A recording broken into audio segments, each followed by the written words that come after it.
Welcome to Beacon Hill and Beyond. I'm joined by former Massachusetts Treasurer and independent candidate for Governor Timothy Cahill.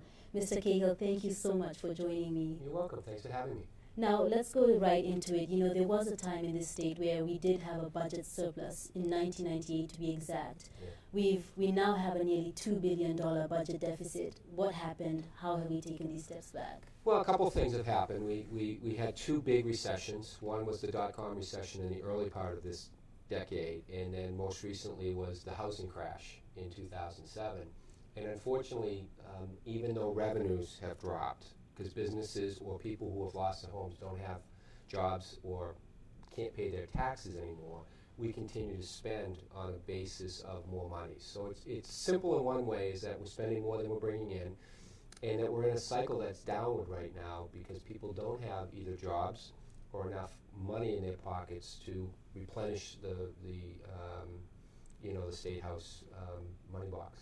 So some people are saying, you know, since 1998 we decreased spending and of course we decreased taxes and so and continue to spend as much. So is the solution to go back to taxing people more and maybe cutting back on the tax loopholes that we do have? I would be in favor of cutting back on the tax loopholes, but not taxing regular people or middle class people more.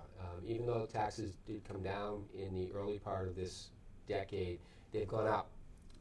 Over the last few years, sales tax has gone up, meals tax has gone up, the alcohol tax went up, and now it's been brought back down. So I don't personally believe that raising taxes is a way to stimulate business activity, and that's one of the reasons we lose businesses, Fidelity being an example of one most recently, that are going to other states that have more advantageous tax situations for them than they do here in Massachusetts. So speaking of Fidelity Investments, they have cut more than 1,000 jobs. That's a lot. And, you know, the president is talking about, you know, green jobs, increasing jobs, you know, making, and Deval Patrick has been talking about making Massachusetts more favorable to businesses.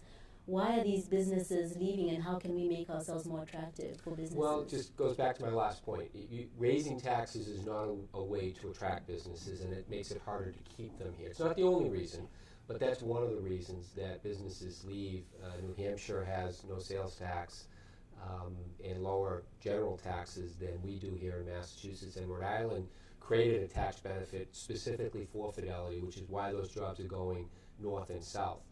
What I think we need to do is have a lower, more predictable tax base, because at the end of the day, if there are more businesses and more people who pay taxes, we'll be able to provide for people who need government services without taxing less people or those people who cannot afford to pay those taxes. Right. So Governor Deval Patrick has proposed a $30 billion budget. Is there fat in this budget and how can it be trimmed? Well, there's fat in every budget, but again, one person's fat is someone else's essential service. So it comes down to sort of fighting or negotiating over what cuts get to be made. I made the argument last year, and I think it's a relevant argument even today, that healthcare costs are the major reason why this budget has grown so fast. Over the last decade, healthcare costs more than anything else, more than pensions, more than state employees, more than anything, is really what is making it hard for government to balance its budget. And we have to get control of healthcare spending before we can balance the budget.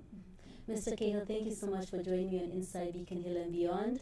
I You're hope welcome. we see you again. Good to see you too. Thank you. Thank you.